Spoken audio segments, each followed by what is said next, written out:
Hi and welcome back to MDriven.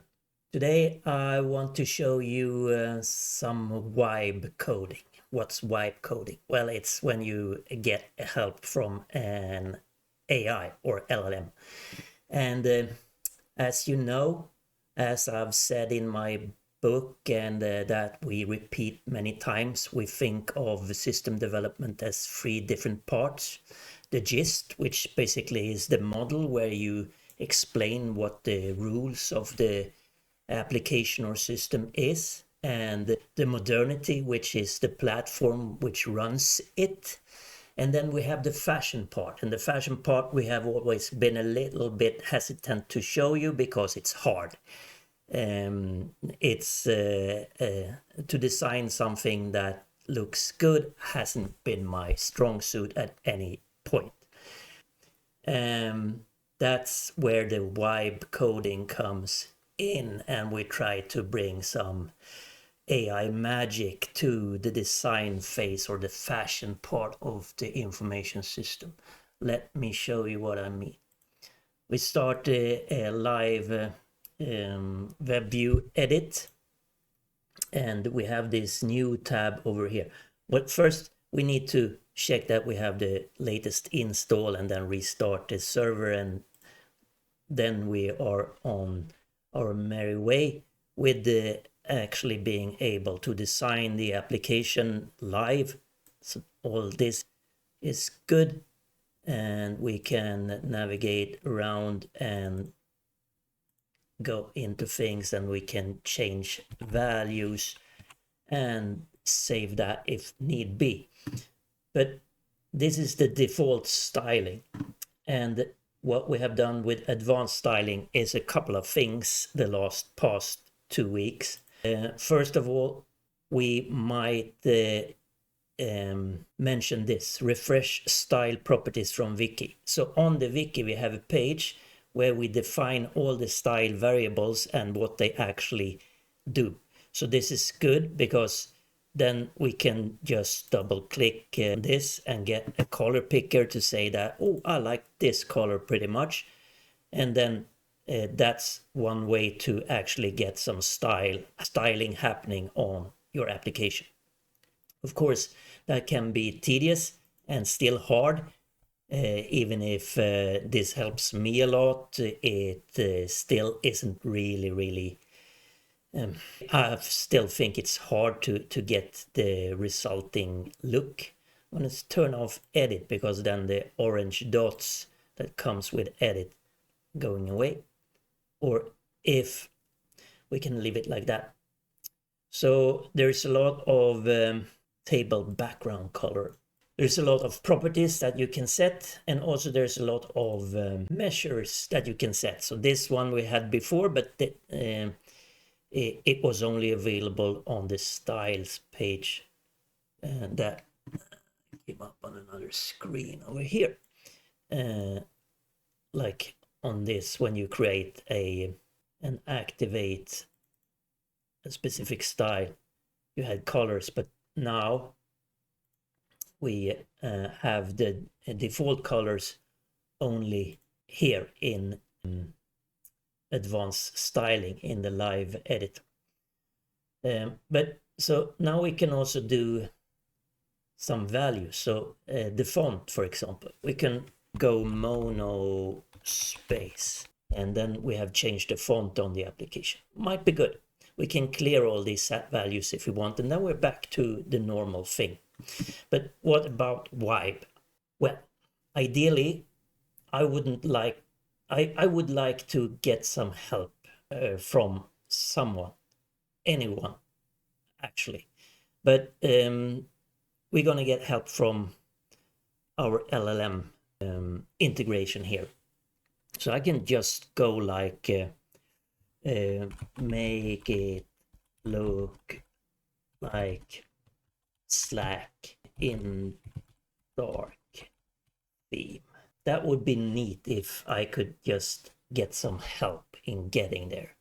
So I press this button and then I wait a bit, and I get all this fast track CSS, and I get a view that pretty much steals the look and feel from Slack.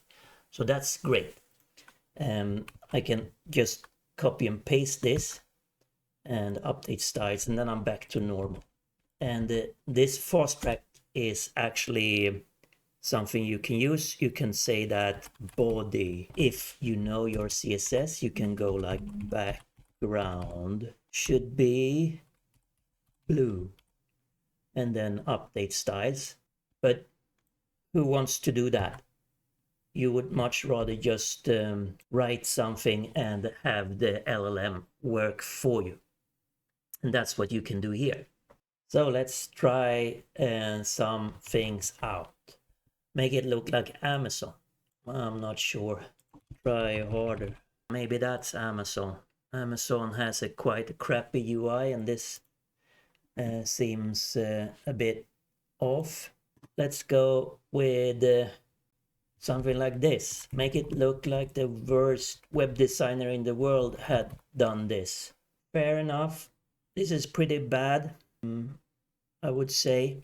Good job at being bad. And of course, your whole application follows this. So if you move around between pages, everything works.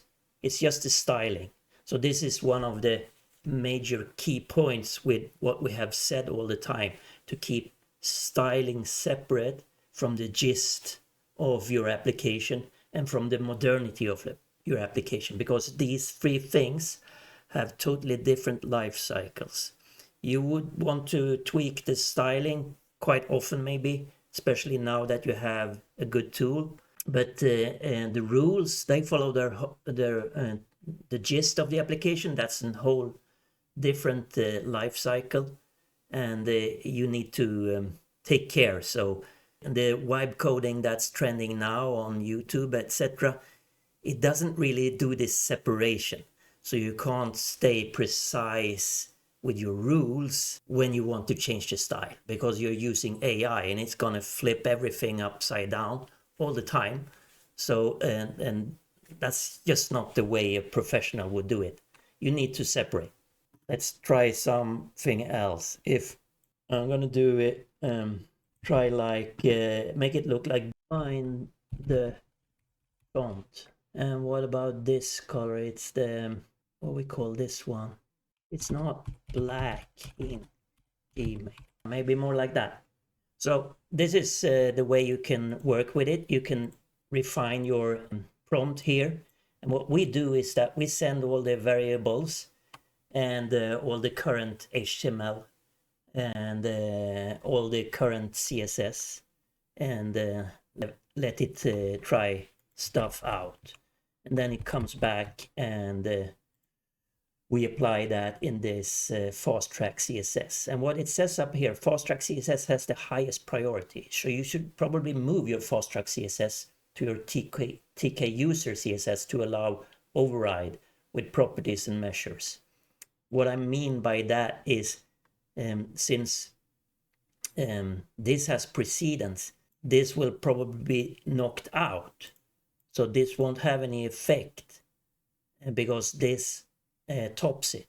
But if this was removed, then this would have effect.